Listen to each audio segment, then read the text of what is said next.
meeting of the City of Sugar Land Planning and Zoning Commission. Good evening, everyone. Good evening, commissioners, city staff, those present. Hope everyone survived our winter wonderland for the last few days. We will move to item 2, public comment. Does anyone have anyone signed up for public comment for item that is not on the agenda? I will get to the public hearing comments separately. No, sir.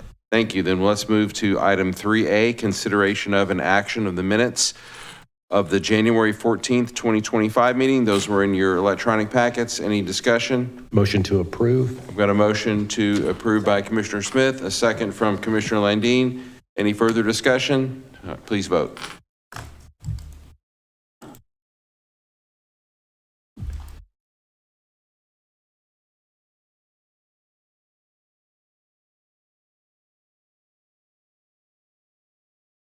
That passes unanimously among the commissioners present.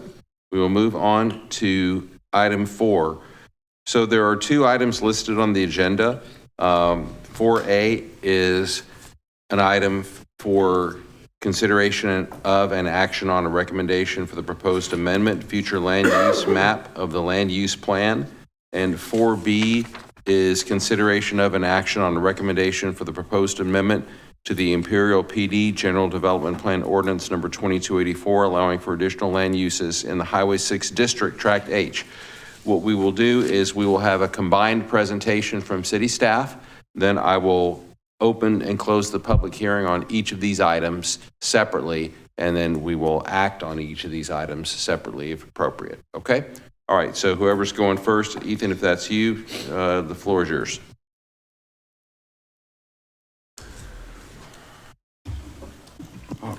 Thank you. And for those that I haven't met before, my name is Ethan Cantu. I work in the Community Planning Division of Department of Redevelopment. And so you kind of went over it here at the start, but we're going to have 2 amendments tonight, one to land use plan, future land use map, and the second to the Imperial Plan Development, General Development Plan. And just as a disclaimer, staff initiated both of these amendments. There's no outside force or developer kind of driving this work. This was all internally done. The goal of the 2 amendments are to prepare this site for the possibility of residential to develop, but there's no guarantee that residential will come. We need to wait and see how the market responds to these changes. And to kind of give like a high level view of this, we're going to go to the land use vision, the vision within the land use plan. So one of the points of the vision is to develop and redevelop to remain a desirable place to live and do business. It also states that the city will change in response to long-term shifts in market demands and demographic trends. So the bottom line with that one basically is we need more housing. We're seeing a market demand for housing. We've been getting inquiries on doing residential on this site, so this is kind of how we're responding to that. And we'd also like to create new walkable mixed-use regional and neighborhood activity centers throughout the city. So this is an opportunity to do so. There's also support for these amendments within the land use plan goals and policies. So goals 2 and 3 kind of go in tandem together. They just talk about creating and encouraging new residential options for our residents at all stages of their lives, as well as goal 8 talking about balanced growth and developing in a way that maintains long-term fiscal health of the city. We've also gotten additional support from council priorities and some direction they've given us. So as you guys know, redevelopment and development as a whole is a top priority for them, as well as we've been told to be kind of forward-thinking in terms of our housing options. And these amendments provide the city an opportunity to generate revenue by responding to the current economic market. So as a quick reminder of some previous work that's been done, so back in the fall, we did some redevelopment workshops with you guys, and we talked about the economic development cycle.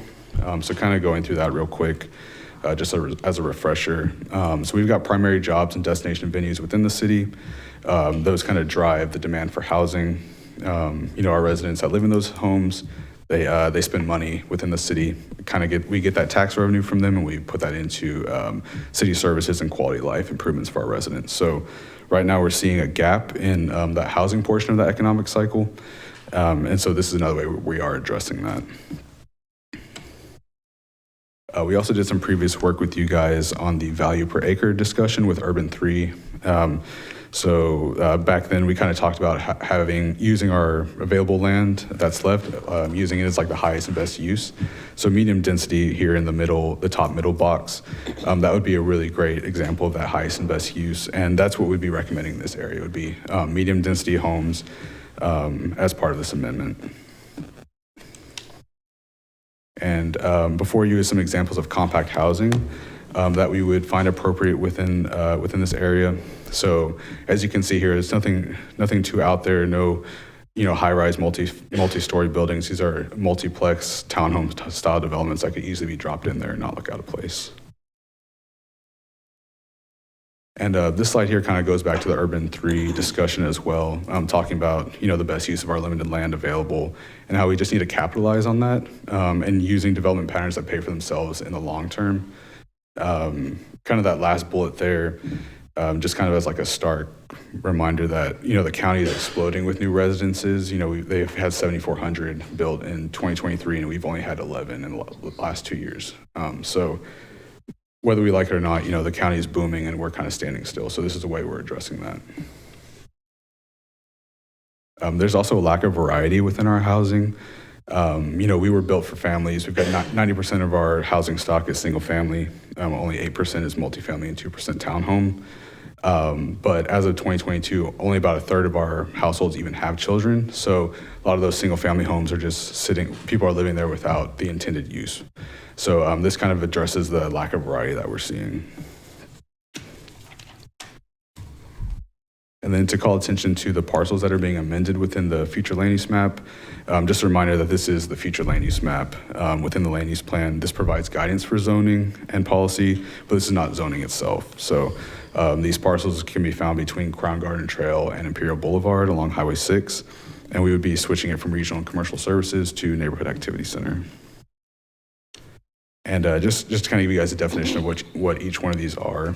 So your regional, commercial, and services are that, car-oriented strip center type development with parking lots in the front, landscape strips, versus the neighborhood activity center, which are, more dense, mix of uses. The buildings can range from, low-rise to mid-rise in height.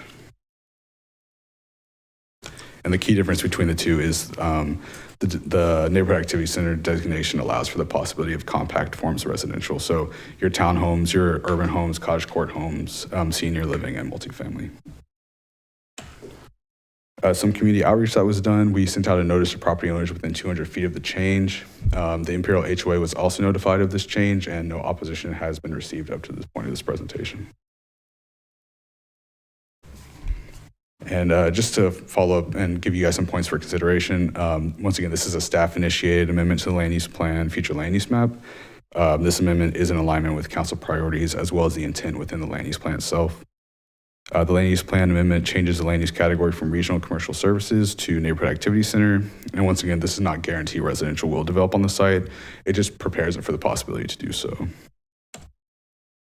So our recommendation is approval of the amendment to the future land use map of the land use plan from regional commercial services to neighborhood activity center.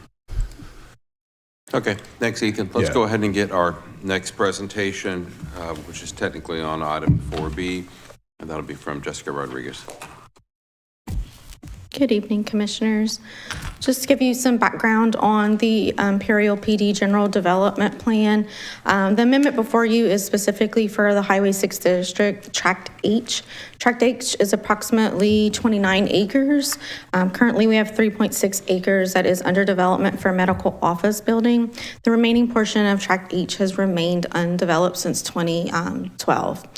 We've had some developers that are interested in residential uses over the last few years, so we thought this would be an opportunity to do that staff-initiated rezoning of the property. An overview, again, is a staff-initiated. Currently, the ordinance that's in effect is 2284. It does not allow any residential uses in the Highway 6 district. The proposal for the general development plan is to allow compact residential uses only. Those compact residential uses are defined as live-work dwellings, multiplex, townhomes, duplex, and urban dwelling units. Those are similar to the land uses that were adopted in the Lake Point redevelopment code that you recommended in 2023.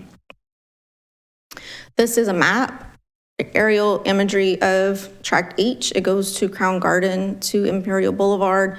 This is the medical office building that is under construction. This portion is dry detention. This is the wet detention that's here. So we have some remaining portion here that is about 25 acres that remains undeveloped. This is a map illustrating that whole tract. It also encompasses the 3.6 acres for the medical office that's under construction. Please note with the proposal that is before you that anything that has been already adopted with a final development plan will not be affected by the general development plan. Changes that were made with the general development plan are to exhibits B1, exhibit B2, and exhibit B2 with the conditions. In exhibit B, we added definitions for those dwelling units that were mentioned. And then we also revised the live work definition that currently existed in the general development plan to align with the Lake Point redevelopment district. We also looked at an exhibit B to define the intent and character statement of what that looks like with some photographs where you can see that you have houses that are fronting on Muse, alley lots with garage loaded, and then some multiplex uses. This is exhibit B1 that we made changes to, specifically in the legend that states that the residential uses would only be allowed in Tract H in this district, as well as a notation on the face of the map.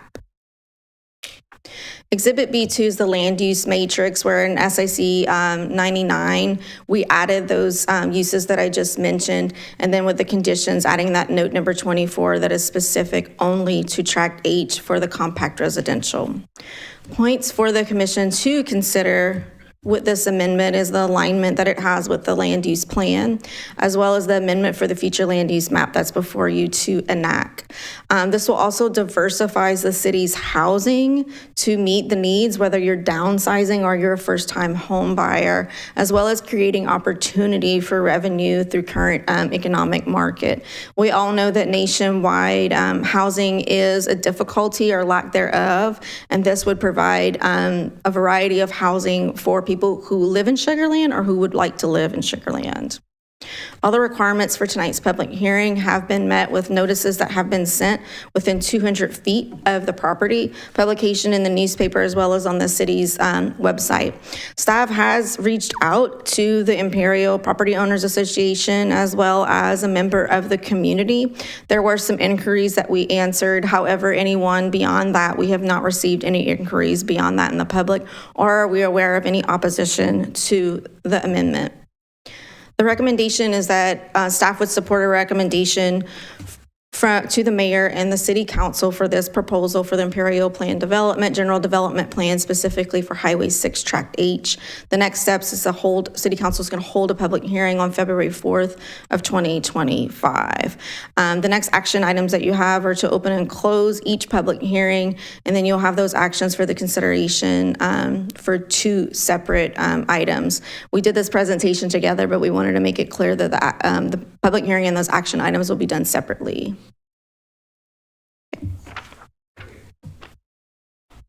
Thanks very much. Okay, at this time, I'm going to open up the public hearing for item number 4A. We will receive and hear all persons desiring to be heard on the proposed amendment, future land use map of the land use plan. I read that just like it's typed, whether that made sense or not. And I understand we have one speaker signed up to address this item on the agenda. I believe it's Kim Neese. Come on down. While you're walking. You technically are signed up for both. So I'm going to give you 3 minutes. Okay. And I probably won't use if you don't finish, I'm going to call you for item 4B and I will give you 3 minutes. All right. Thank you very much.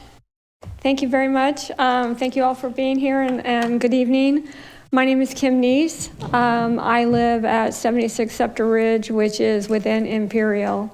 I'm a resident of Sugar Land for the last 23 years and the last 6 in Imperial. I currently serve as one of the board of directors on the HOA. I would like to first say that I found out about this completely by accident. I was not notified. I did not see any notification, and we have 563 residences in the HOA, and I can probably guarantee you that they haven't received anything either. So this was really new, so I haven't had time to do a lot of preparation. I skimmed through the 186 pages that I found on the website. I just have some questions in terms of what it means to us. I live specifically in the Crown Garden neighborhood, which is adjacent to the track H that we're speaking of. But that's not the reason why I'm here. I'm more here just for information. There's some things that were written that I don't understand or I could not find definitions for. So we talk about in here that multifamily use for that track is not an option at this time. Multifamily is probably, I think when I did a word search, it was mentioned 88 times in the document, but I couldn't find a definition for multifamily. So anything more than one would be multi to me, but we're talking about duplexes, triplexes, fourplexes, sixplexes were in here, all kinds of things. What does that actually mean? What are we actually saying in terms of what are we proposing for this neighborhood activity center? I'm not opposed to the activity center. I'm opposed to housing that is not at the level and design of what's already in Imperial. So that would be really important to us to know, because we want to protect our home values as well as they would want to protect theirs. And if this is considered a multi-family situation, would these be rental units? And this is a concern as well. We already have apartments across from the stadium. We have the over 55 and in the Overture on the other side of the stadium. There seems to be a lot of definitions here that seem to overlap, and I'm not really sure what it's intended for what we're doing. My 4 seconds. I have just a little bit more. Okay, well, thank you for your comments. All Let's right. hold just for a second. Do we have anyone else signed up for public comment on item 4A? All right, then I'm going to close the hearing, public hearing on 4A, and I'm going to open the public hearing on item 4B. We will receive and hear all persons desiring to be heard on the proposed amendment to the Imperial PD General Development Plan, ordinance number 2284, allowing for additional land uses in the Highway 6 District, Tract H. We have Kim Neese signed up to speak. Good evening. You have 3 minutes. Good evening. Thank you. I'd like to understand what fostering redevelopment means. I am not familiar with the city's filing system, so I couldn't find it when I did a search for it. So I couldn't find a definition for fostering sensitive redevelopment, but it said the proposed amendment supports fostering sensitive redevelopment, objective 1 and 2, by fostering residential redevelopment environment, recreating a forward-looking housing strategy. I don't know what that means. So I was trying to find out what that means. I need to explain this to our residents. They'll be interested in knowing this as well. I know that for most of the residents I've spoken to, they don't know about this meeting or what's happening. So I want to be able to answer questions. So what I'm asking for actually is more information. How do I get more information? Where is it at? And what is really the driver for this? What are we really trying to do? Thank you. Thank you. Do we have anyone else signed up for public hearing on item 4B? All right, then I'm going to close that public hearing. And we will, I'm going to call 4A, consideration of an action on a recommendation for the proposed amendment, future land use map plan of the land use plan. Do we have questions? Does anyone have questions for staff on that item? I have some questions. Okay, let's go up the line. Let's get our staff folks down. Why don't y'all both come since there's obviously some overlap here? Ethan and Jessica, thank you so much for the presentation. I wanted to ask, how far is this from Highway 6? You know, the development? I was kind of having a hard time understanding that. And then, do we know who the developer is on this project? Because I remember reading something a while back about there would be fast food restaurants coming in this area. Is this the same area? I can answer how close it is. So it actually abuts Highway 6 on this map right here. It is. So it butts right to the Highway 6? Yeah, correct. Okay. The parcels are right. You know anything about the fast? I'm not aware about anything for fast food that's been proposed for it. We don't necessarily have a developer. There's nothing, I think some of that question had been asked from the community, if there was anything that was driving it, a actual development for the addition for the residential. There is no developer that's driving it. We are just simply trying to open up the land uses to see economically what will happen since it stayed undeveloped for so long. Okay. And then you had mentioned there was no opposition from the area, and the speaker just mentioned that they didn't get the letters. How many letters were sent out? We sent 37 letters, and those were to the property owners within 200 feet. So it's more than likely she didn't get a letter because she didn't reach that requirement from 200 feet. We did try, we reached out to, I forget who was the person's name with Imperial that we reached out to from, I guess it was the POA. I'm sorry, I'm not very familiar with people's names, but we had sent an email out. We did have a snowstorm since then, so things just really sort of haven't panned out that good. I apologize for interrupting. Did you send written notice to the HOA?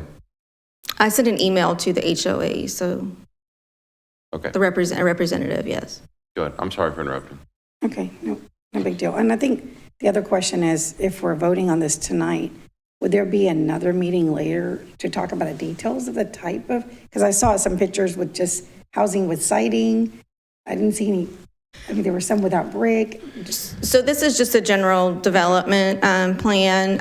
If a developer were to come along and want to do that development, at that time, you would see a final development plan with those specific details in it. Okay, all right, that's all for now. Commissioner Smith, go ahead. We'll go. Thank you. Any more on this side? Randall? All right, Randall, go ahead. Randall? We'll go up and down. I just want to know, was there any notification posted on the land?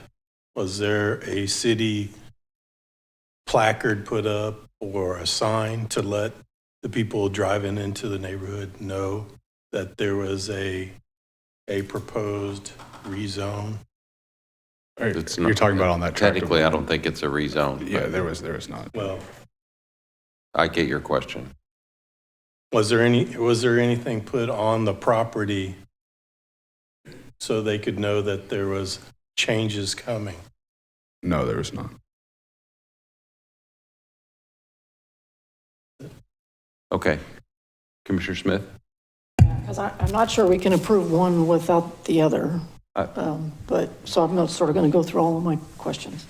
Thanks for the presentations. But one question I had is, what's the impact to the Imperial Development District if we make these changes? Since this was all, right now, it's zoned to be commercial, right? So the idea is that you would have a higher tax rate on commercial versus you would on residential.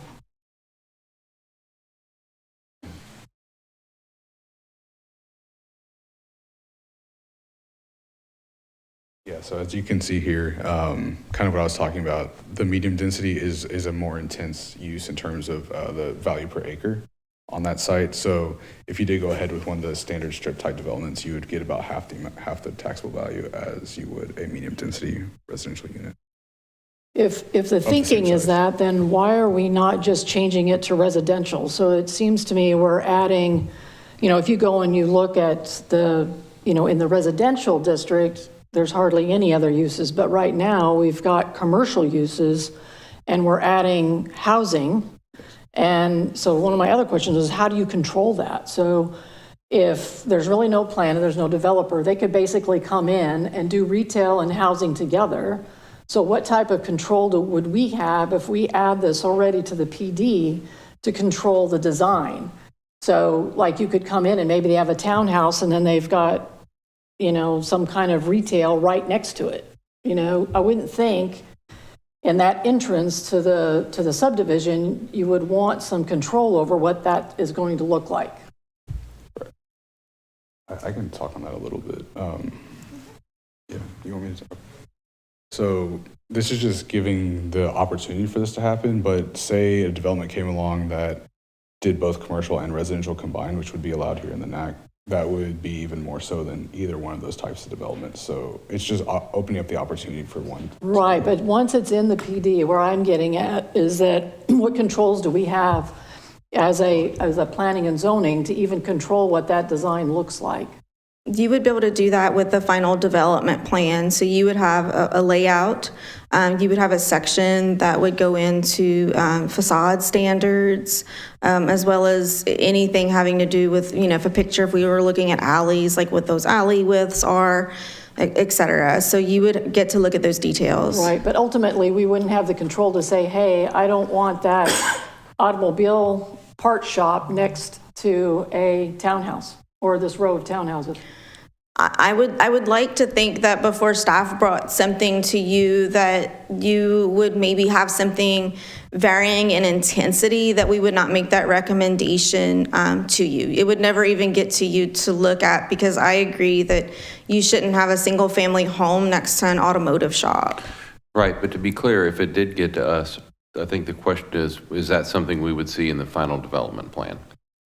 Yes, you would see it in the final development plan. Right, Okay. but we would have then, but where I'm getting at is that we would see it, but would we have any control to try to change could. it? Approve it Recommendation. or not approve it? Well, I'm not here, I'm not supposed to answer the questions.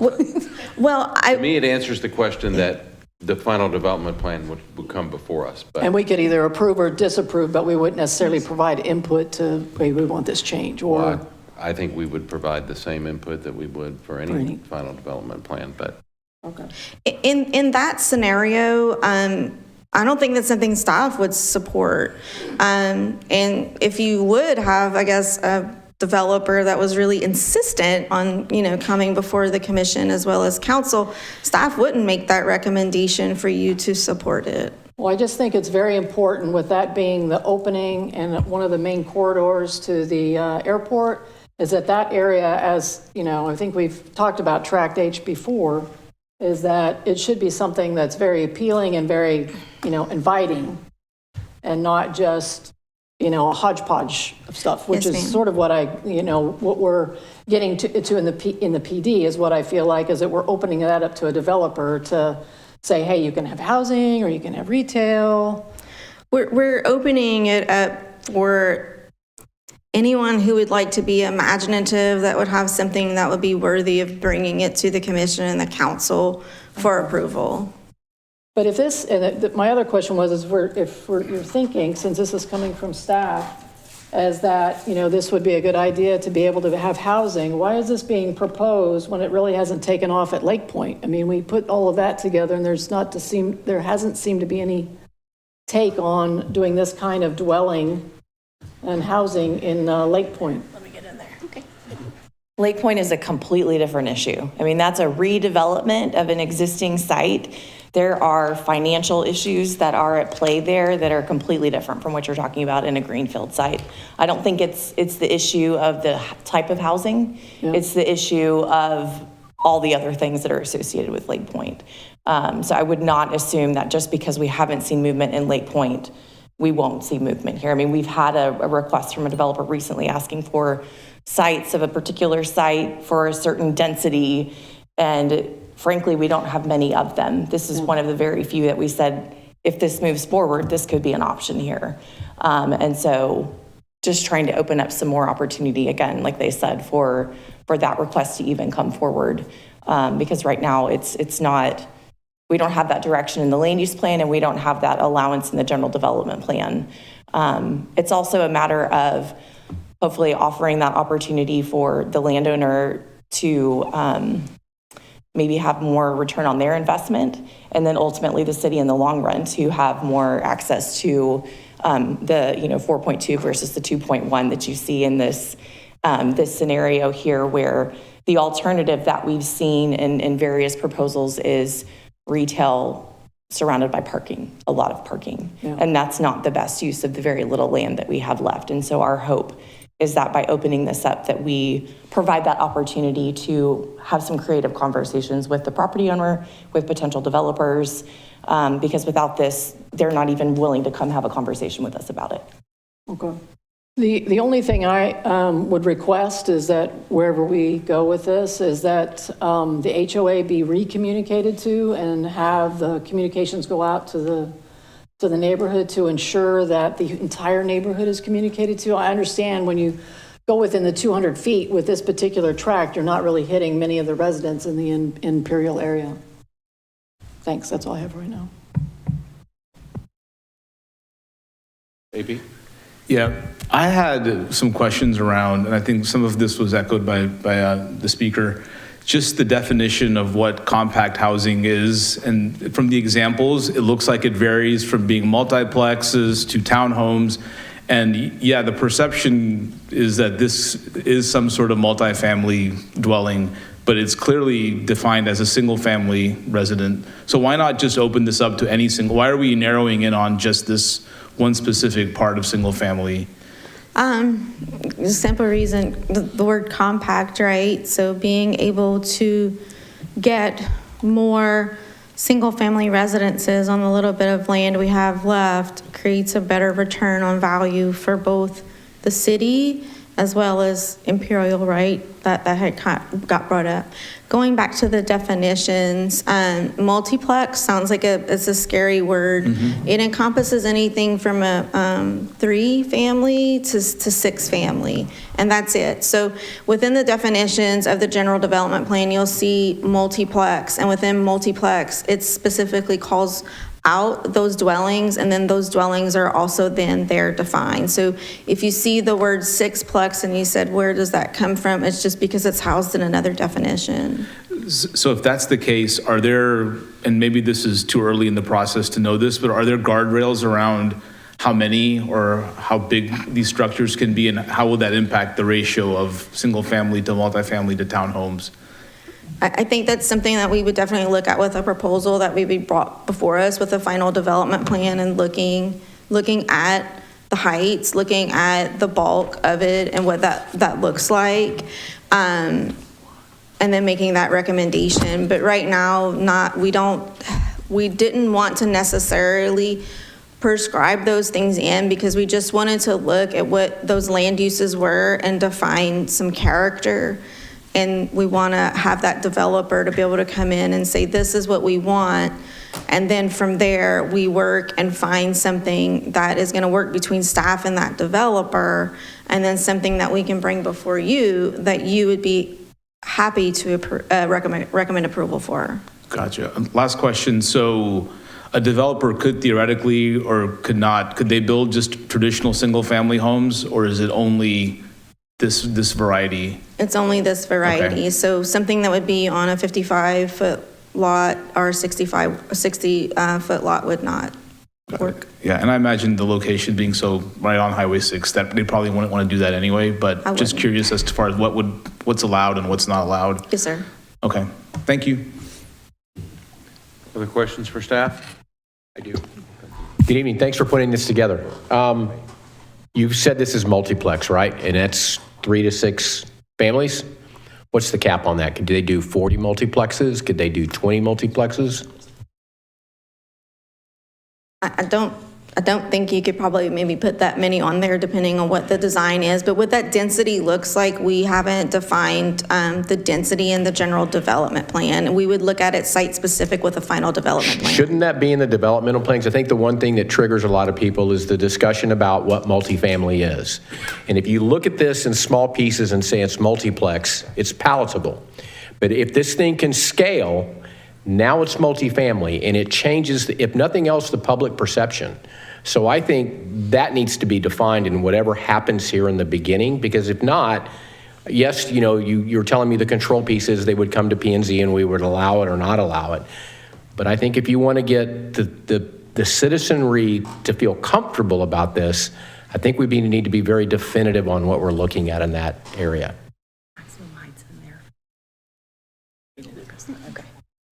The idea with this missing middle housing, or kind of the compact medium density, is that when you're driving down the street, it feels like a neighborhood. I don't know if any of you have ever been to the Miller development in Austin.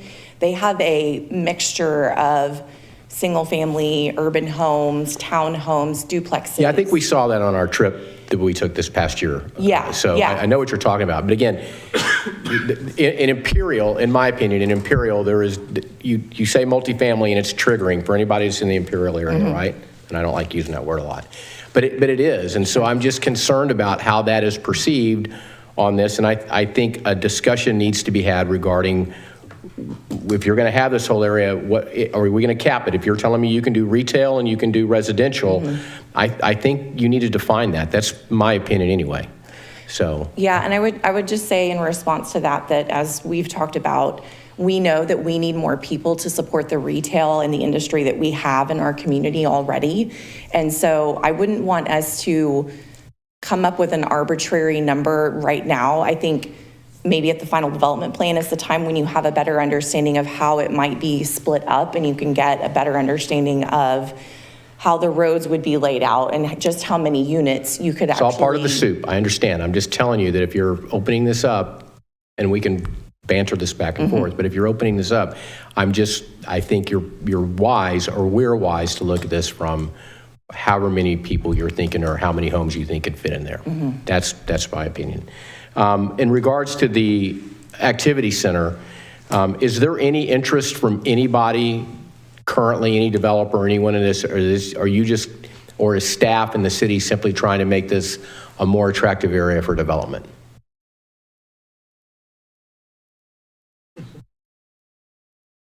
We don't have any developer specifically in mind for the residential, just making it more attractive. Okay, so you're just opening up the uses there so that hopefully that you'd have someone come in that might have some interest in that land, Yes, right? we've also contacted the landowner to let them know, like, not just by mail, but letting them know this was something that we wanted to add to open up options for them. Okay.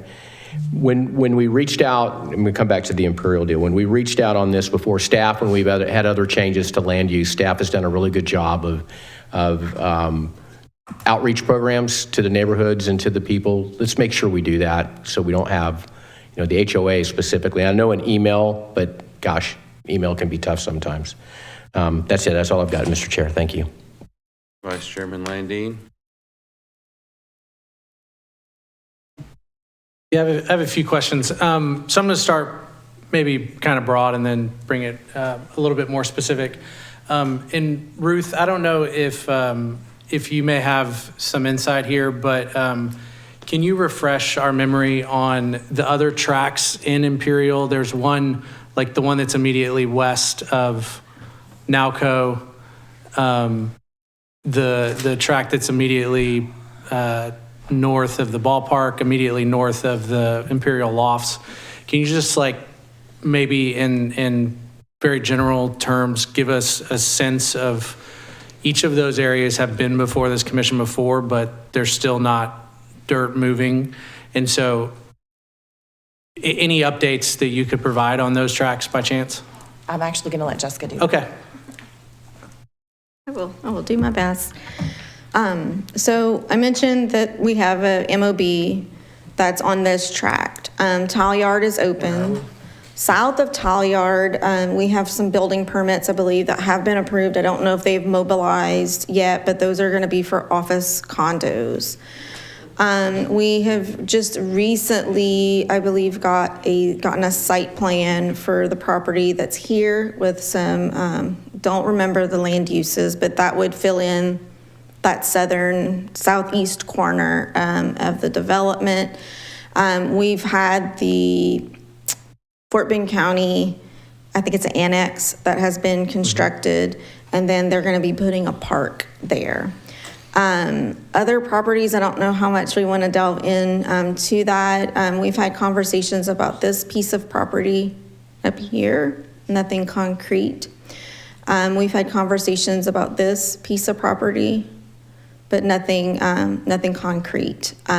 So far, I would say the conversations that we've had, those wouldn't be land uses that we would bring for a recommendation, and nor do they match with the future land use map. So the reason why I'm asking is if we're going to go through this process, there are other developable tracts in in the area.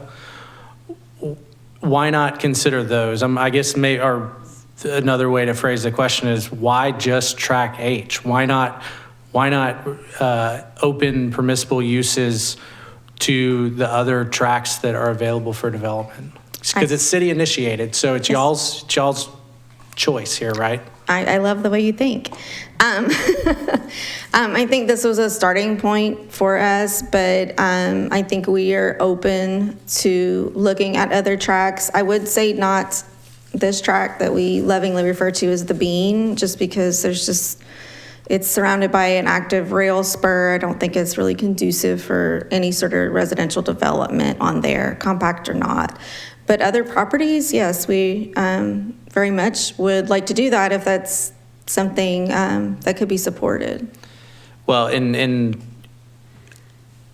maybe this is just a little bit of a flip comment, but I'd like for us to have the ability to weigh in on whether or not the Bean is developable or not, right? Like, what you just said was like an expression of an opinion about what is permissible or what is desirable on that area. And of course, that point of view is a part of the process. But, if we're going to go about changing the mix of uses, I'd like my preference would be for it to happen in a comprehensive way versus a piecemeal way.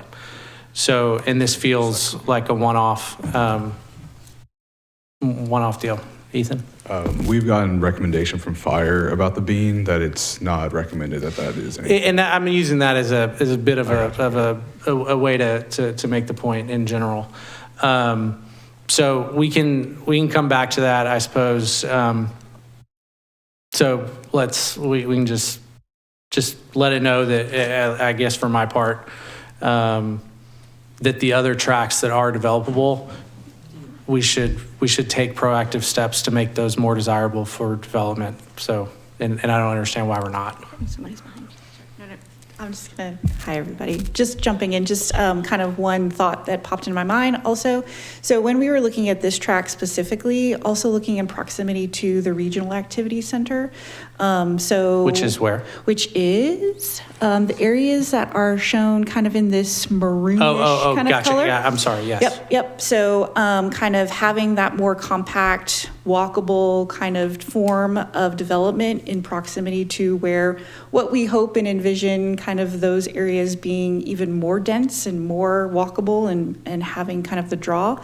So that's kind of one of the reasons in looking at like this track maybe versus even further north along Highway 6, just as kind of one kind of thought and consideration. So just wanted to throw that in there. Okay. And if I might also add, I totally hear you, and I 100% agree that a holistic, we've talked about what does it look like to relook at this area. Some of the other tracks that are vacant have an FDP on them that hasn't, gone anywhere, which that is not the case here. We don't have a final development plan in place. We just have a general development plan in place on this track? In this tract, yes, for most of it. That's why we're doing what we're doing here. Also, one of the other big pieces of property that is vacant is city-owned. So we have a lot of ability to decide what's going to go there ultimately. And so that there may be some further conversations in the future about that. There was an opportunity with this particular tract because we had some inquiries over time about residential. There was some more recently. And so we felt like it was just an opportunity to kind of get moving on something to see if we could make any headway in the area. So that's a helpful distinction to know Yeah. that those other pieces are on final development plan. This is just general. Right. That changes the whole course of the discussion here. So on that note, we're being asked to amend general development plan ordinance. And then this is a little bit of a piggyback on Mary's question about, so because this is governed by the general development plan ordinance, it does by definition come back to us before anything happens, unlike in some instances where we haven't seen things and they've moved forward. It's been a kind of it's the plan development or general development plans haven't been the way that tracks have developed. Do I understand correctly that anything that alters this general development plan ordinance would in fact come back before the commission and then on to city council? Yes. Yeah, you guys would review. Okay. So now let's talk a little bit more specifically. When we get to, I'm looking at the red line version of the ordinance itself. There's a couple of, or there's a reference here that development should seamlessly integrate with the surrounding residential neighborhoods and existing commercial development. I'll come back to the use of the word seamless, but I'm curious if the way that staff is crafting this language here, if it would allow for standalone commercial on the site.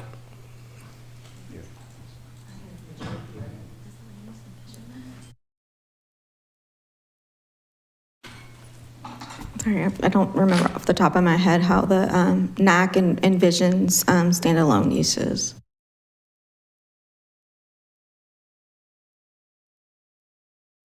So you can still have some standalone commercial uses. Okay. So I guess then that puts even more emphasis on the seamless integration component of this. Like, how do we, I guess my question would be, who defines what is seamless, and how does that get codified into the ordinance, and at what point do do individuals in the neighborhood and like that have an ability to weigh in on what defines as seamless? I think it goes back to what, I think, was it Ruth that mentioned, I'm sorry, no, it was Lisa that mentioned that we have the rack that's nearby and how that NAC sort of integrates with that and then the rest of the neighborhood. So this piece is pretty much like buffered a little bit from some of just the strictly residential areas. I think there's some areas where it touches, but we've got like a large like detention pond. So I think having that ability with these uses and the vision of walkability and being able to go to some of those commercial uses, whether it's Halyard or going to like a ball game, and how that all interacts with each other is what the vision is for the tract. Yeah, I mean, I guess as specific plans develop here and the ordinance has to come back in front of this commission, I guess there's an opportunity for us to weigh in on what constitutes seamless or not. And then maybe back to the standalone commercial just for a second, and just I guess it's like there's an obvious answer to that question, and it's yes, because you're not going to put residential all the way up to the TxDOT right away on Highway 6. So in that case, you would almost like want the standalone commercial to buffer between TxDOT right away and residential uses. I suppose they could be mixed, but I get what y'all are trying to do here. I think I applaud you for trying to do it. I think there are, it's not necessarily questions because we're not being asked to respond to a specific, project or design or what have you. And so I think I'm glad you're doing it. And maybe I'll just leave it at that. Okay, I have some questions. All right. This is how I'd like to handle this. So, and I appreciate the fact that items 4A and B are linked, and I'm comfortable with the way that this discussion has gone on these items.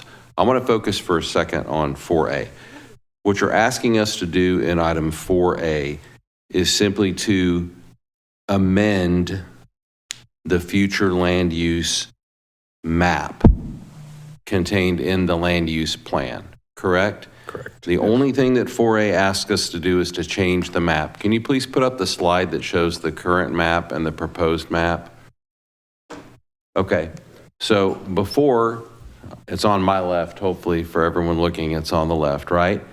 And I can't read the legend even with my glasses. So and also I'm bad with colors. So this, it looks like it's red. Yes. And what does that denominate? So the red is the regional commercial and services. And what does that mean? If you look at the following slide, it's that car-oriented type development, parking lots in the front, your standard strip center developments that Okay. you're used to seeing. And you want to change it to, help me out, purple? Pink. What? Like fuchsia, pinkish. Yeah, I hope neighborhood activity I hope center. my wife actually is listening, because then she will see she's not alone. The struggle is universal. Okay, and that would change it to a neighborhood activity center, right? Correct, yes. Okay. The area within the circle, how is it currently zoned? PD right now. Yeah, PD. It's PD. Correct. And if we change the map, as you're asking us to do in item 4A, how will the land be zoned? It will remain PD. It'll still be a PD, right? So I think that's important, right? I don't have a philosophical problem, I'm speaking for myself, with changing the designation on the map to make this area a neighborhood activity center so that the kinds of things we're talking about. I do have an issue with 4B and how we're going about that, and that's kind of what I'm hearing from folks up here as well. But let me continue talking about 4A. Okay, so this isn't a zoning change. So how did you decide how to give notice? We did a 200-foot buffer. Why? That's just our standard procedure. For zoning changes, right? Correct, yes. But that's not what this is. Correct? This is not a proposed zoning change. That's why you didn't post it on the property, right? Yeah, yes. I guess. Yeah. I mean, we're not required to post anything on the property. I understand that. Regardless of. But to Commissioner Smith's comments, you guys, and I'm talking about staff writ large, have been really good at community engagement. But in my estimation, you treated this one like a zoning change. You did the least amount of notice possible. Clearly, this impacts not only, clearly this redesignated it on the land use plan that gets utilized every time something comes before us and we're told this is consistent with the land use plan and we should do X because it's consistent with the plan. That has broader implications to me. So I'd have liked to have seen a more concerted effort to engage the community on this particular issue because of what it is. That said, I personally don't have a problem with changing it on the map because I can think that that does allow for the discussion and more possibilities. And I do think we need to talk about 4B. So with that, understanding what's being asked of us to act on with respect to 4A, does anyone have direct questions for staff regarding changing the map designation for this area from regional commercial and services to neighborhood activity center? All right, then I'm going to make a motion recommending approval of the proposed amendment to the future land use map, the land use plan, changing the area designated on this exhibit from regional commercial and services to neighborhood activity center. Second that. I've got a second from Commissioner Brown. Is there any further discussion on this item? Let's vote. 4A only.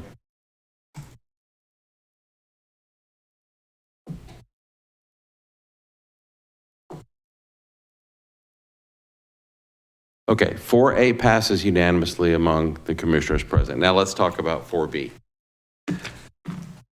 I have a lot of questions about 4B, and I'm not going to repeat myself on what I'm saying. I'm not going to repeat the comments that I made earlier regarding the notice, but I think that's a critically important issue. I'm hearing a lot of concerns about this item, and I'm frankly a little bit surprised that it's getting presented. This is getting presented to us in this matter without workshopping it first. There's a lot of information here to go through. Remember, we didn't even get paper packets for this one, so someone who studied this would have had to go through hundreds of pages online, and that's a little bit onerous and whatnot. But so I have some concerns about that. But as a person who did do that, I have some specific questions about the red lines, okay? And if it's okay, I think everyone has asked, but I'm going to ask some of my questions. So when I printed this, it's not paginated, so I can't help you to go to a page number, but it's on Exhibit B to the Imperial General Development Plan. And I'm talking specifically about B2, which is where I see the red line starting, okay? Are you with me? Now, under B2, you're adding in the definition of dwelling and dwelling live-work unit, dwelling multiplex, dwelling single-family attached townhome, dwelling sixplex, dwelling triplex or fourplex, dwelling two-family duplex, dwelling unit, and dwelling urban home. Am I correct about that? That you're adding definitions to all those terms? Yes, sir. Where are these definitions coming from? Can we find them elsewhere in any ordinance, development plan, district, or whatever? So those definitions exist in the Lake Point Redevelopment Code. In this document, they are in the land use matrix. But what you won't find are the terms for threeplex, fourplex, sixplex, because that is housed in the multiplex definition. So because multiplex is defined and uses those terms, those subsequent terms got defined. Also, we didn't have a definition in the GDP that defined what a dwelling unit was. So that's why that got defined, so there wasn't any confusion. Okay, so if I look up what I'm hearing from that, tell me if this is right or not. If I were to look at what is it? Is it in the Lake Point? Yes, the special district that was not the district for Lake Point rezoning. Mixed-use district, essentially, that was created. If I were to look in there, I would see the same definitions, with the exception of dwelling unit, I think you said. Is that right? Dwelling unit already exists in the code. Okay. So those that's would all elsewhere in the code. correspond. Okay. So then it says dwelling, multiplex means the following residential use types defined at triplex dwelling, fourplex dwelling, or sixplex dwelling. I'm not sure I understand that, but my question is, okay, that dwelling multiplex term calls out triplex, fourplex, and sixplex, right? But then right under that, there's other stuff. There's dwelling two-family, duplex, for example. There's dwelling urban home, for example. I don't understand how this works together. It says dwelling multiplex means only those three things, but then there's more than three things listed. So can you help me to understand that? I don't follow. There are more than three things listed under multiplex? Yeah, well, here's my point. The definition of dwelling multiplex says it means the following residential use types defined at triplex dwelling, fourplex dwelling, or sixplex dwelling. That's three things, right? But, well, what about, for example, dwelling two-family? That's not in the list, but there's a different definition for it. Is that considered dwelling multiplex or not? No. Okay. And the same thing for dwelling urban home. That's also not considered multiplex then, No, sir. correct? Okay.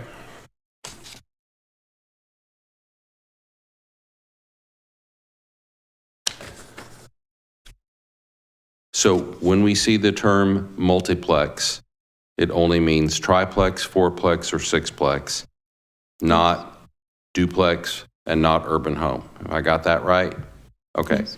Again, I'm not sure what I've accomplished by clarifying that, but at least I kind of understand that a little bit more.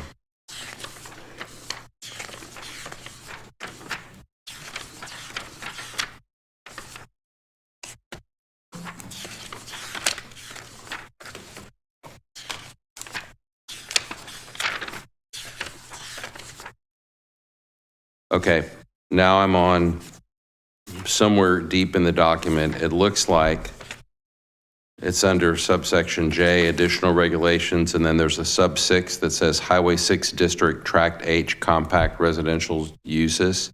I think it's the next red line in the document, okay? Now, this says the Highway 6 District Tract H aims to encourage development that integrates compact residential land uses with compatible non-residential uses like office and commercial retail facilities. This could include compact forms of residential such as townhomes, two-family multiplex, and urban homes. When I have an issue with could include. How is that providing any guidance, considering that it's not an exclusive list? Like, what else could it include? Another way to ask that question would be. It could include anything that's on the land use matrix. So that could include, I don't know if townhomes was listed on there or not, but it could include anything in there, like the duplex, the live work, the urban homes in there. It wasn't specifically defined each one out of just more or less of like, here are some of the possibilities of what you could have based on what's permitted in the land use matrix. Okay. And then similar comment, the next sentence says, this includes but is not limited to detached garages accessed via alleys, maximum setbacks, front porches, et cetera. I'm not going to read it all because my point's the same. That's descriptive only, right? And certainly that a potential development is not limited to that. That too would be limited to what I think you just said, right? Which is anything that's within the matrix. Correct? Well, the matrix only defines the land uses. It doesn't suggest any form. So those descriptions give an idea of what that form should look like. So if we have maximum setbacks, obviously we wanted things that would maybe be closer to the street or closer to a road, alley loaded.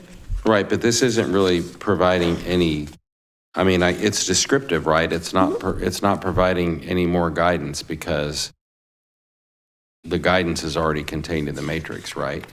Just for land uses, not necessarily what the form would look like. Okay.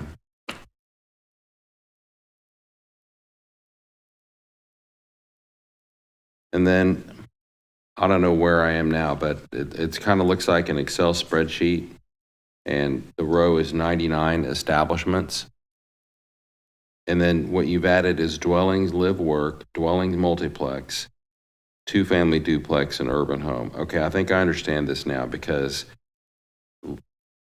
live, work is defined. Multiplex is those three things that we talked about, and then you got duplex and urban home that are called out separately, right? Okay, I'm sorry, you're watching me like think my way through this, but I'm just trying to understand what I'm looking at because I'm not sure I understand what I'm looking at. What's that? Yeah, the Vice Chairman Landine would like me to ask, what does the 24 mean? The 24, it's in the conditions that follow with that land use matrix. It's the last item, and it says that it's specifically to tract H for the compact residential uses that were added. Okay, so I'm not sure I have any other questions on the red lines, but I do have a general question, and then I'm going to see if anyone else has any questions or not. So here's my question. So I completely get what you're doing, right? You're basically saying we want to open this particular area up to the possibility of slightly different type of development, and perhaps that will encourage some development in this area, which to a limited extent is happening, and then is also not happening. Fair? Correct. Okay. And my question is this. We have other places in the city where we're trying to encourage mixed-use development, right?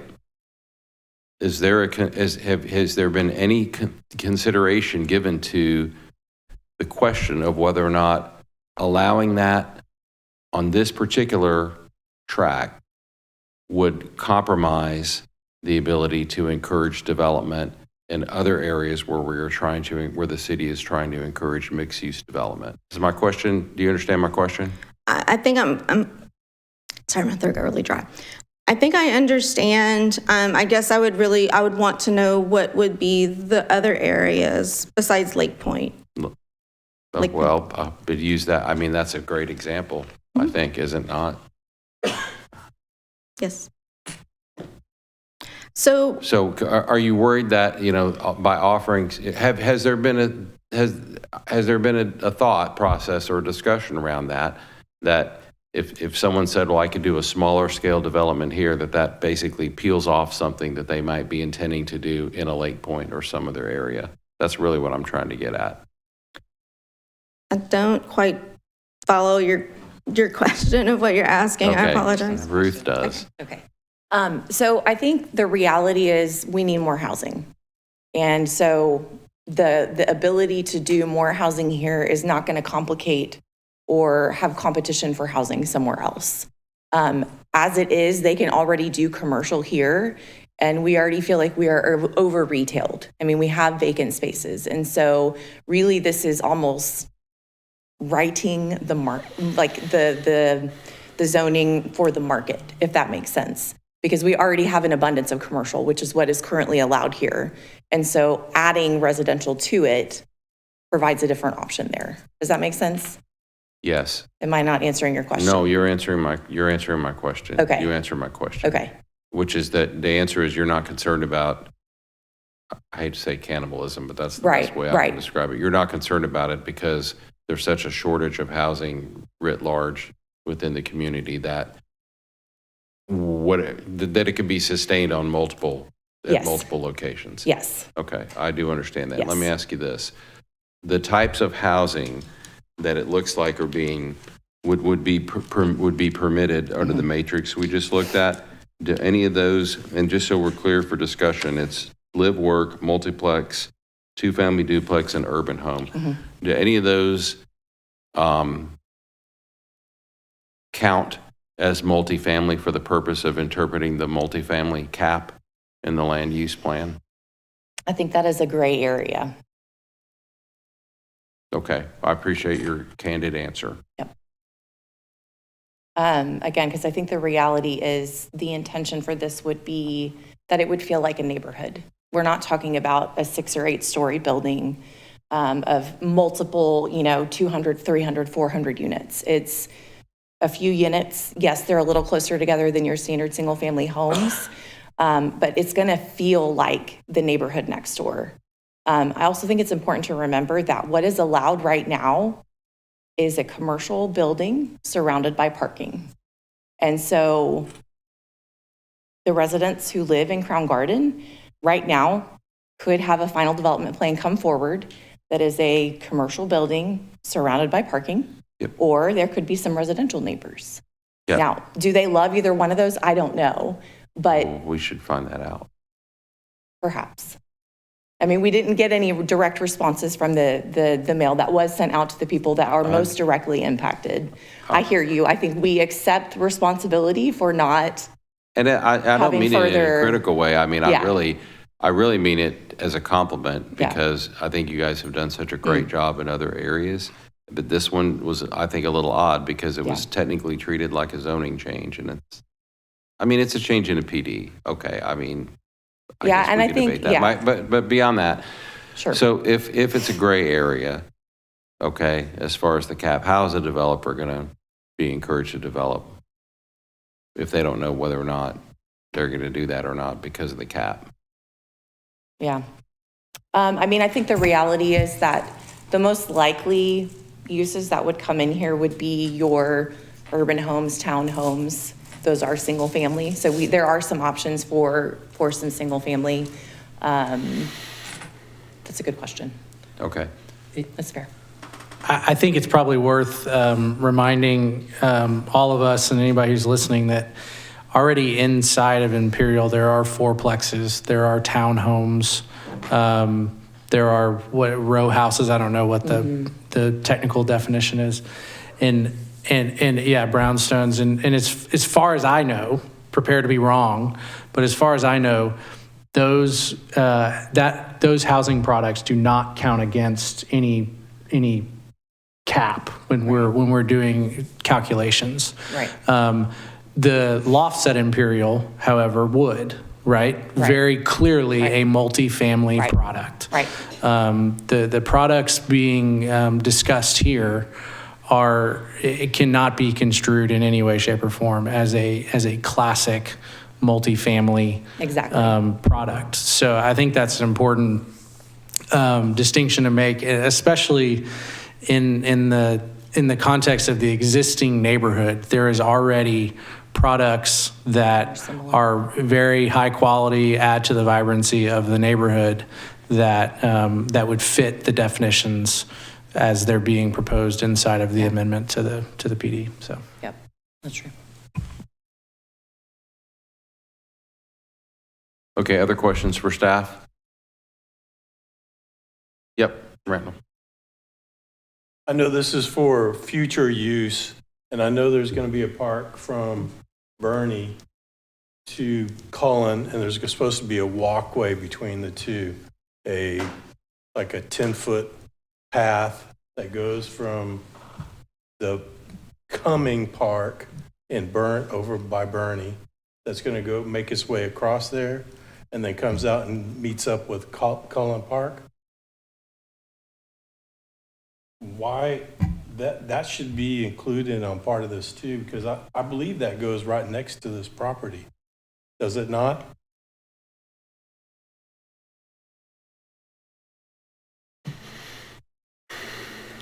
I do. It's either that We're one. trying to understand, Piece of yeah, property exactly. over. So I'm going to try to use a mouse here. So this is Crown Garden right here coming in Right. at Highway 6.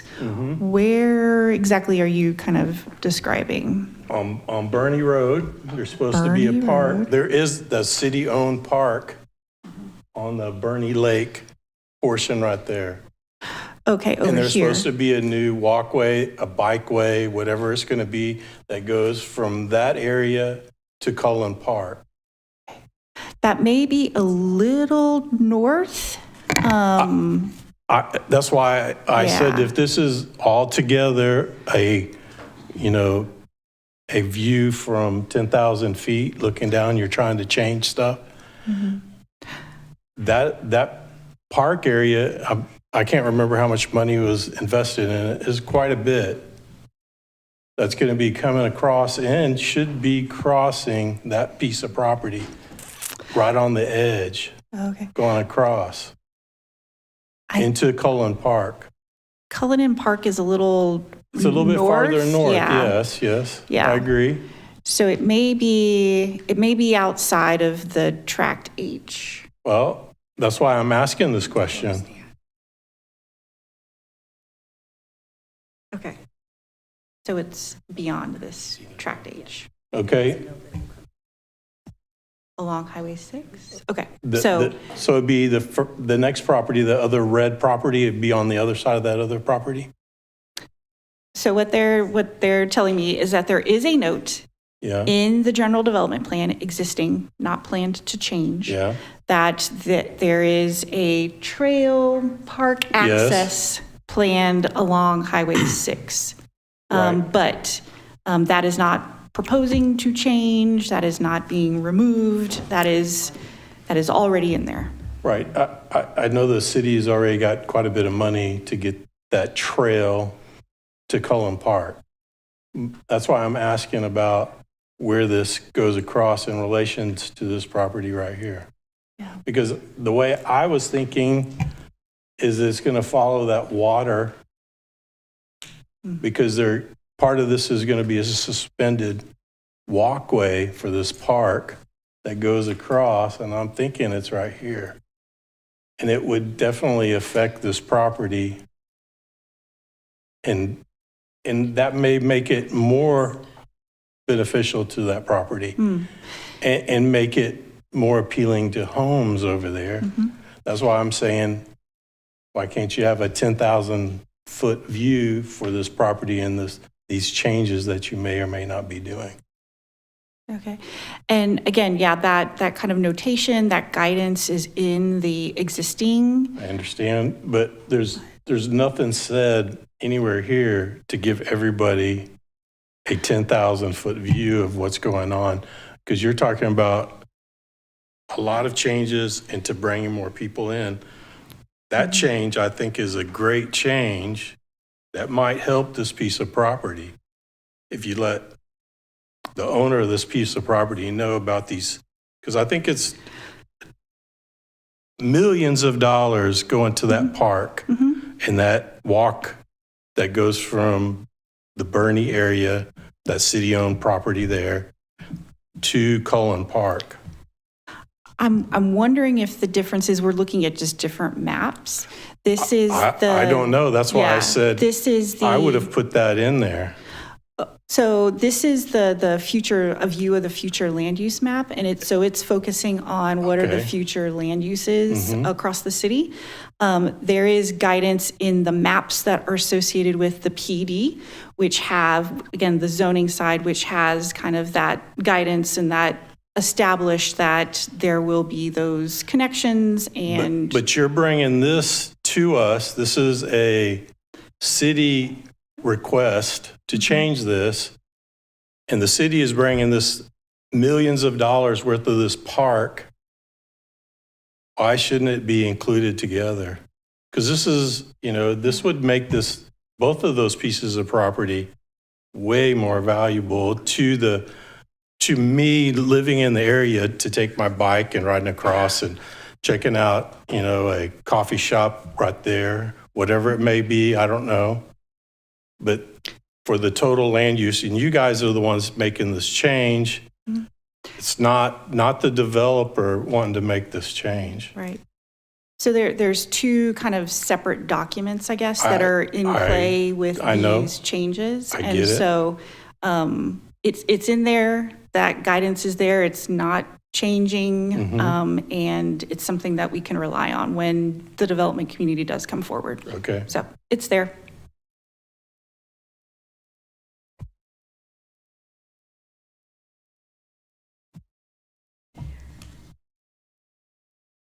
Other questions for staff?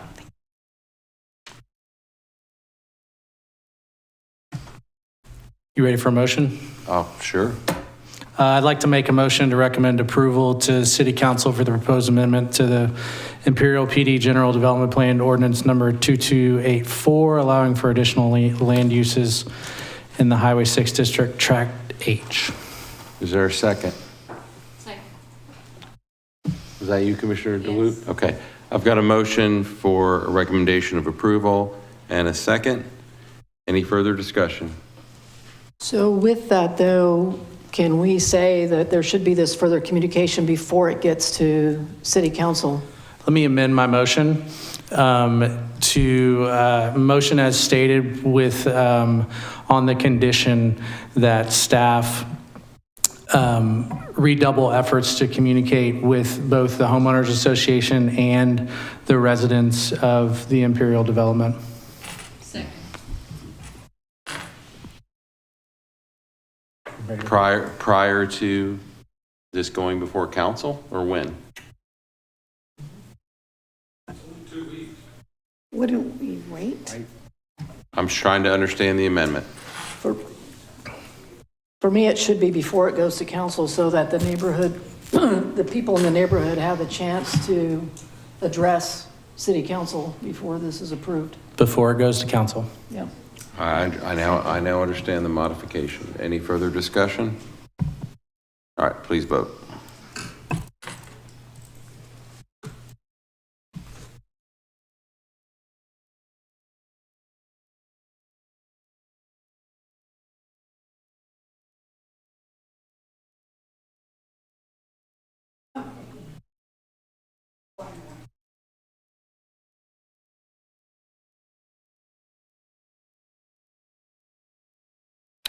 And the outcome of that is if I'm counting correctly, that's a 4-4 tie. And that'll require a supermajority of city council to adopt, if I know my rules correctly. Thank you, commissioners. Thank you, staff. Thank you for public comment. We will move on to item 5A, review of and discussion of purpose, roles, responsibilities, and functions of the Planning and Zoning Commission. Lisa? Says it's you. And Jessica. Well, that's fine. We'll hear more from you, Jessica. That's perfectly fine. I get to talk to y'all a little bit more. I see there's other names now that I've got it, so that's fair. I'm going to try to go through this as quickly as possible. Y'all are all experienced planning and zoning commissioners, as referenced by the last two items that we've just gone over. If at any time, if there's something on a slide that you maybe want a little bit more information about, you want me to delve into, please feel free to interrupt and ask a question. I just would love to get you home tonight at a reasonable hour. Like I said, y'all have been through this before. So this is your annual orientation that you have. This is by policy with 3009 to hold these every year. What we're going to talk about tonight are roles, responsibilities, and attendance, authorities, responsibilities in regards to city charter, state statute, rules of procedure, a little bit about the comp plan, the development code, and then Ms. Anjali Thomas, Assistant City Attorney, is going to talk to you about some legal considerations. We'd like to congratulate our reappointments that we have from this term, and then also for our reappointments for our chair and our vice chair. Basically, y'all are appointed every 2 years with staggered terms. Annually, a chair and a vice chair are appointed. You get authority from Texas Local Government Code for municipal powers, also the city charter, and you are allowed to provide recommendations to the governing body, and then final authority on plats.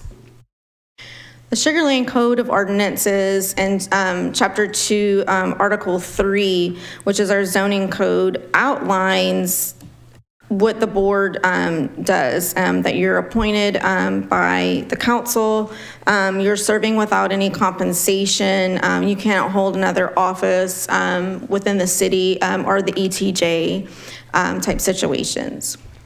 Attendance. You're expected to attend most of your meetings. If you should have an absence, it has to be one that is of special circumstances. Anything that's more than anything that's 3 consecutive meetings is an automatic resignation. If you should miss a lot of meetings, you probably should maybe submit a resignation to be replaced by an appointment. Your authorities are granted again by Texas Local Government Code, and that's coming from Chapter 211, which is zoning, 212, which are subdivision regulations, and 213, the comp plan that ties everything together. Your duties, as you said, were to take action, and those for to approve with conditions, or disapprove on subdivision plats, and make recommendations to city council. Those are for conditional use permits, zoning changes, master plans that are brought before you, and you also serve as a capital improvement plan as far as that board is concerned. And also you are the airport's zoning commission if anything should arise at the airport. Plat decisions for planning and zoning, there's limited discretion. These are ministerial. They're based on compliance within the development code and anything else that's in state code. If you have any reason to conditionally approve or disapprove, those have to be cited and documented according to that. Other roles will have to do with the comprehensive plan, where you make those recommendations, as well as the conditional use permits or rezonings. Comprehensive plan, looking at those long range goals, anything having to do with, like, let's say a CUP, if you're looking at those impacts that may be to residential, the public input that's involved with it. These are objective, which is different than the plats, and then the consistency. So something that you may make a recommendation on, let's say with a CUP, that you say, we maybe need to have some additional landscaping to buffer that from residential. That's one thing that we would want to see throughout, is that we're looking at everything the same on site by site in similar situations.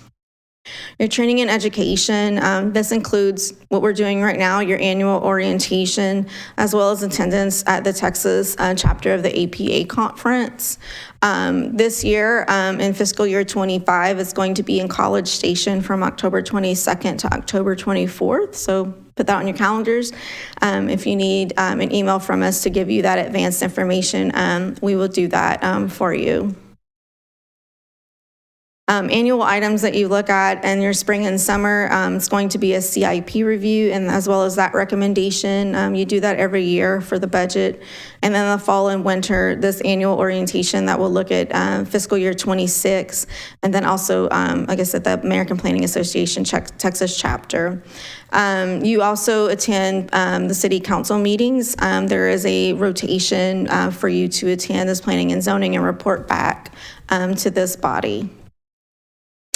Your rules of procedure are provided with agenda items. They've been created in 1994, most recently updated in 2020. This is something that we will probably be working with you come the next year to look at your rules of procedure again. I'm going too fast, please stop me. Next, we'll look at the comprehensive plan, just a little bit of that. So everything with a comprehensive plan starts from the governing body's goals and visions. From there, we will go up and look at the tip top of the umbrella, which is our comprehensive plan, and then the master plans and strategic plans that fall under that. So all the goals that are from the governing body, from the city council, are reflective in that comp plan, as well as the master plans. And then that gets filtered down to departments' goals and measures that are in alignment, our operational services, and then eventually with the budget and how it's adopted in the CIP, where you play a role in the CIP, you play a role in the comprehensive plan, and you play a role in any of our master plans and strategic plans. Sugar Land's comprehensive plan establishes our long-term goals and vision for the community. The purpose of the plan, the purpose of any comprehensive plan, is to provide some flexibility. Comprehensive plans are built from a 20 to 25-year time frame, so we have to have that flexibility. It also gives continuity across time and having that land use framework and that vision. It'll identify land use trends that are either for development or redevelopment. And with those land use trends, that if you're anticipating any sort of population growth or decline or changes in land use patterns, it also protects our resources, the things that we hold true to us and what we believe in Sugar Land, holding that. We also look at the protection of our public investment and balancing that with our private interests. The land use plan has 10 goals. Those 10 goals are the little tiles that you see here, and from there we have the vision, the overarching vision of the comp plan, each of these goals, and then from there, policy direction and action that we have in those. This is the future land use map, which you just saw at your previous item. Now we'll delve into the land development code.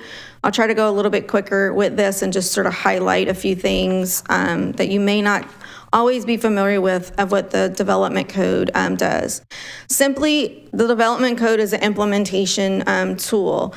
It outlines how the comprehensive plan works in to that. It establishes our regulations for any development, whether that's in the city through zoning or the ETJ through subdivision regulations.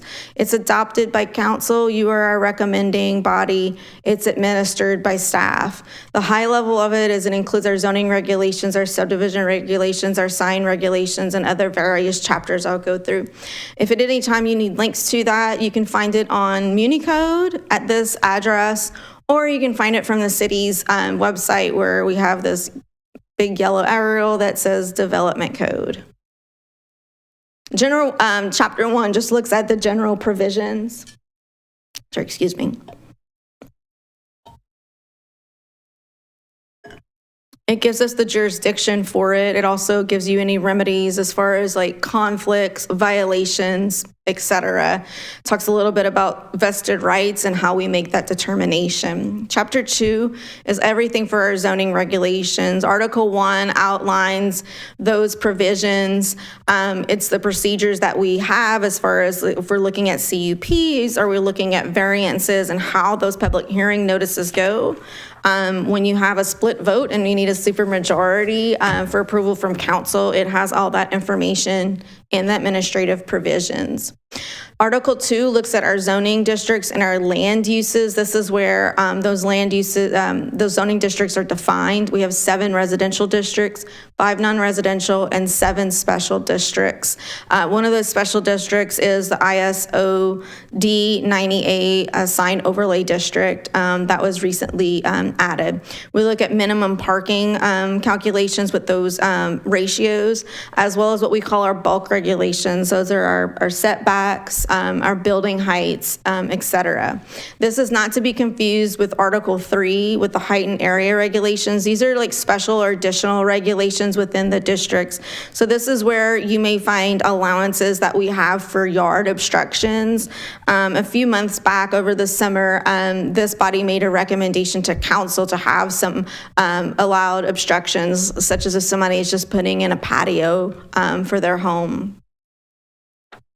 The rest of the articles in 2 talk about your supplemental regulations, which is fencing requirements, and where we talk about accessory structures, bicycle parking, loading requirements. So if we're looking at what it needs to be a minimum width of a drive aisle, this is where we'd find it in this chapter.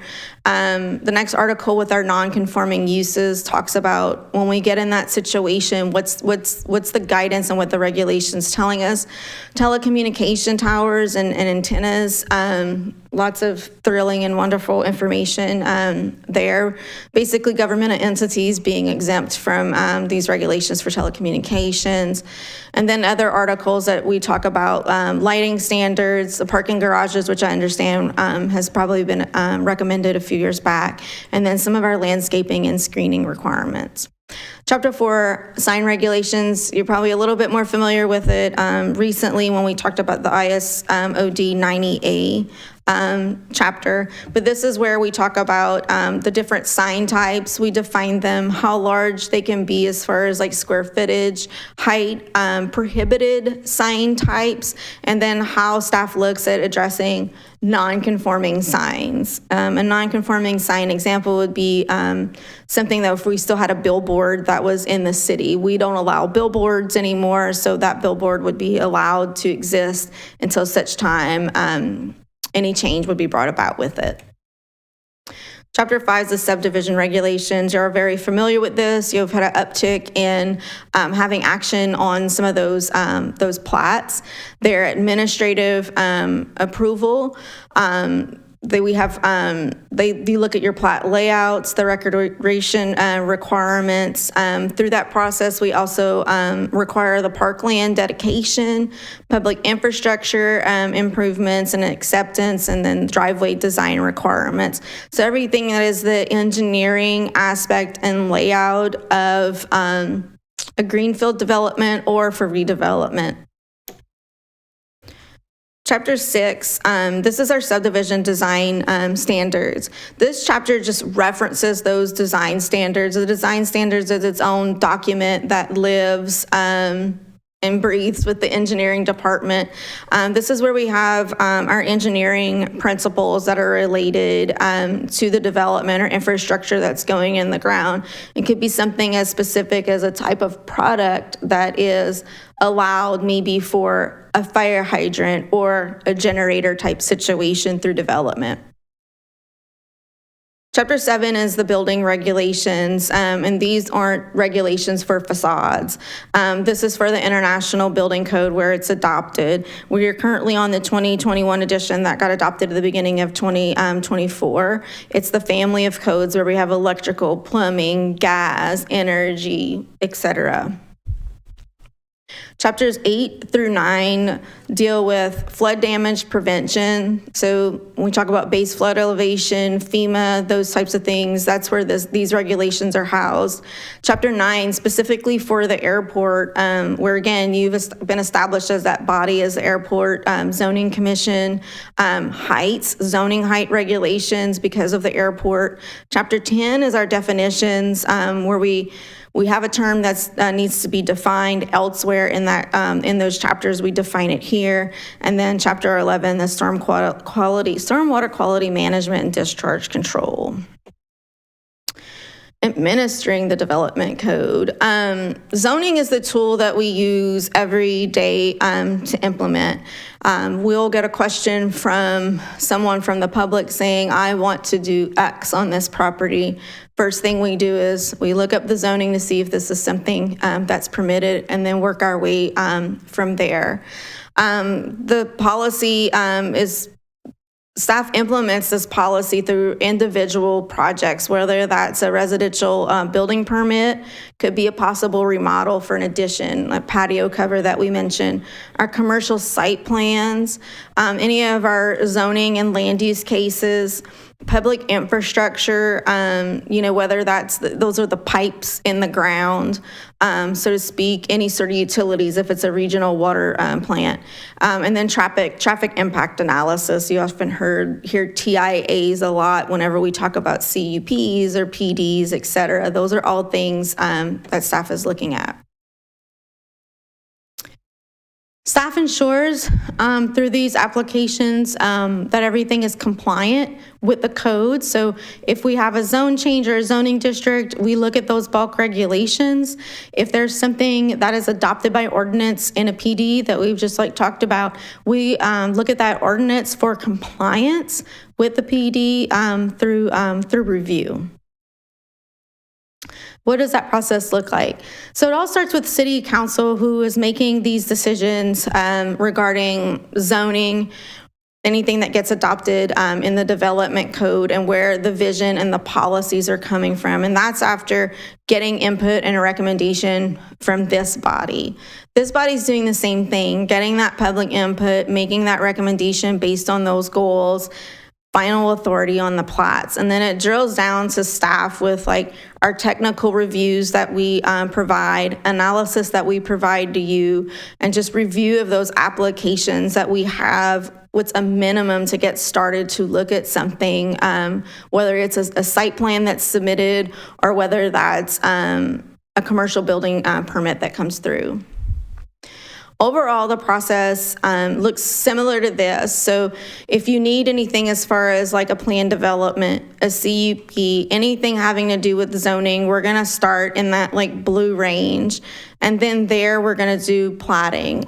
Sometimes, depending on where we are in the process, we can tell that individual, hey, you might want to start working, on your plat because you've already gone to the Planning and Zoning Commission and they made a positive recommendation. So know that. Once we have the zoning in place and once we have the platting approved, that's whenever we will look at a site plan. And those are the things that we've heard from this commission, what happens after the fact when we make that approval. The good news is we're working on a development activity map that will get to show you that. So we're in the beginnings of that. So we hear you. Next comes public infrastructure. Again, pipes in the ground once we've looked at that site plan, and then a building permit. Let's look at that and how we're going to go vertical with that site plan.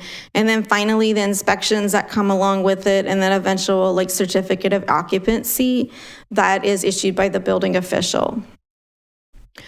The public hearing process for us starts at the very beginning when we're going to meet with an applicant.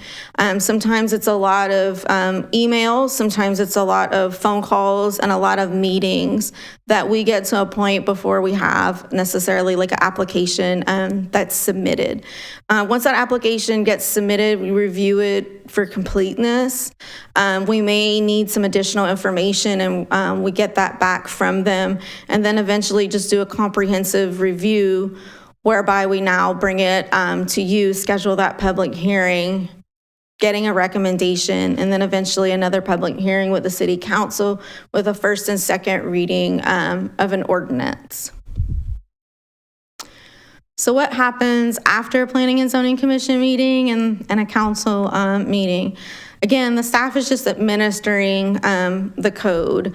That includes anything that was done by ordinance with conditions for CUP or PD, or just simply if you did a rezoning and now we went from BO to B2, those regulations are going to look a little different.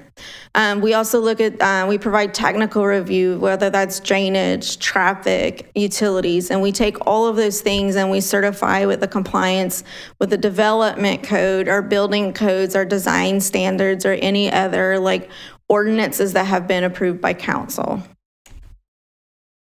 Your role is carrying out the city's priorities and goals, being the city council, taking that knowledge to review your amendments that come before you from the development code, ensuring that you have the guidance within those policies, and understanding the administrative responsibilities that come after when staff has to complete the process.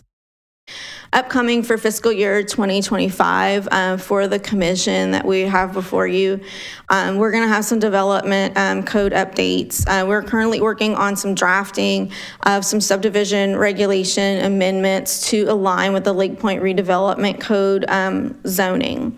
At the time when the Lake Point redevelopment district was approved, I think there were a lot of things that were put in the zoning that we feel should be controlled through subdivision and not necessarily zoning, whether that's road widths, et cetera, in there. With that, we're taking a look again at the Lake Point redevelopment code to look at possible tree preservation, its civic space, parkland dedication, and how that works, specifically through the lens of Lake Point and all the trees that we have over there. We're looking at getting some language before you for a recommendation, as well as other regulations that we have in the development code, whether that be parking, signage, landscaping, everything to align with redevelopment. We are beginning to look at part 2 of what it looks like to have some additional sign height for monument signs for other businesses on the US 98 corridor that we had talked with you about previously. And lastly, a survey from the commission. We want to know what you want to hear about, what's lacking, how we can improve. What are you looking for as far as content, things that we can bring to you? So that'll be upcoming where we want to work with you, because you've often said, we want to know what our role is. Like, what is our role? Things are changing. We don't have much greenfield development anymore. And how can we still have that impact that we've had all these years with how Sugar Land looks today? So with that, that ends my part of my presentation. I'm going to hand this off to Ms. Anjali Thomas.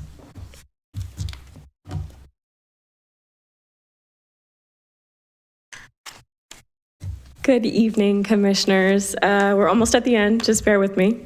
In this last portion of the orientation, I'm just going to give you a couple of legal considerations that may be relevant to your service on this commission. Specifically, I'll be addressing the Open Meetings Act and a couple of conflict of interest rules. I was told that you all completed your Open Meetings Act training earlier, I think in October of last year, so this is going to be just a brief reminder of what it's all about. The Texas Open Meetings Act was enacted to promote transparency and accountability by governmental bodies, and it does that by requiring the city's decision-making process to be open to the public.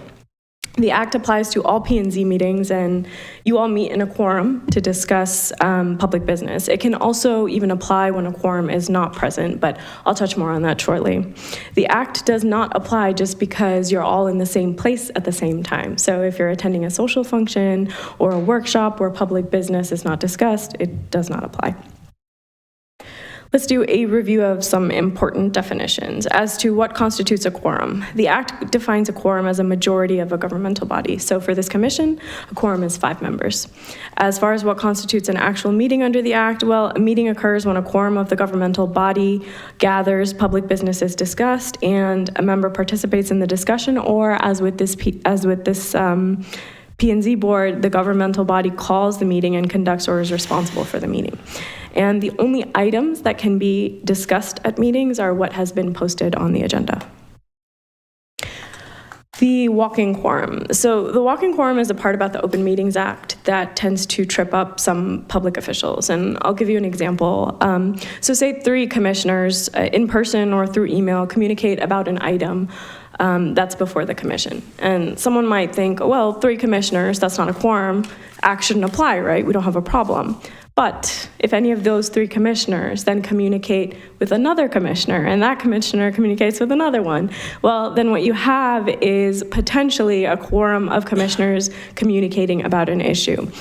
And that's a walking quorum. So even though there was never a quorum physically in the same place at the same time, a walking quorum did occur. And if any of the commissioners knew that a quorum would eventually be involved, then the commissioner is subject to criminal penalties. It's a Class B misdemeanor to participate in a walking quorum. And the idea behind this is essentially to prevent board members and commissioners from communicating in less than a quorum to, intentionally or knowingly circumvent the act. And so how do we avoid this? Best practices, well, don't communicate about commission items outside of these meetings. That includes after the meeting is adjourned. Don't send emails to other commissioners about items before the commission, and definitely do not reply all to emails with other commissioners on the email chain. Compliance with the Open Meetings Act is very important because there are consequences for violations of the Act. Any person can bring a civil lawsuit to force compliance. They can enjoin the commission from acting or void an action taken by the commission. And as I already mentioned, there can be criminal penalties for violating the Act. We're going to move on to conflicts of interest. So the general rule is this: as commissioners, you have to abstain from participation in, discussion of, and voting on a matter if you have some kind of personal or financial interest. For example, if you have a family member that would benefit from a matter before the commission, or you're involved in a company that would somehow benefit, you potentially have a conflict of interest. If you do have a conflict of interest, you're required to file an affidavit with the city secretary's office that states the nature and extent of the interest. The city secretary's office does have the affidavit form, so you can get it from them, and it has to be filed before the meeting during which a vote or a decision is taken on the matter. And once the matter comes before you, comes on the agenda, if you do have a conflict, you're required to abstain from participation. So in practice, what that really means is when the item comes up on the agenda, we just ask you to step outside of the room while the matter is being deliberated. Same thing applies if you have an interest in a subdivided tract. You just file the affidavit with the city secretary's office before the meeting in which a decision regarding approval of the plat will be made. If you have a conflict and you knowingly vote anyway, you could be faced with a Class A misdemeanor charge. And if you have questions about whether you have a conflict of interest, you can always reach out to city staff. We'll help you figure it out. A lot of times, whether there is a true conflict of interest will be a very fact-specific situation. We can help you determine whether you have a conflict if you, share your details with us. And that should be all from me, unless you have questions. Questions? Thank you.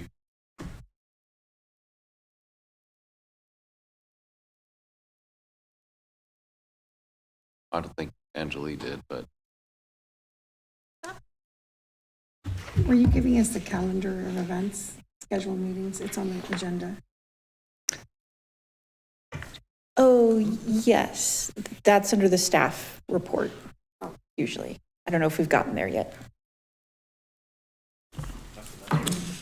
you Were tell there- me. yeah, were there any other I'm happy to questions on call the it. Are we orientation? done with any other That orientation is all for the presentation? orientation, yes. All right, thank you. Item 6A, we'll go to 6B, city staff report. Don't have much other than your next meeting is going to be February 11th, and we're populating an agenda now, so that will be All right, forthcoming. thank you. 6A, I don't believe there was a city council meeting on the 21st. Is that accurate? That is correct. It was postponed or rescheduled, excuse me, All right. to the Very good. January Then I'll move 28th. to adjourn. there a second? Any discussion? That motion passes unanimously. We are adjourned. Good night, everyone. That's it. I'm sorry.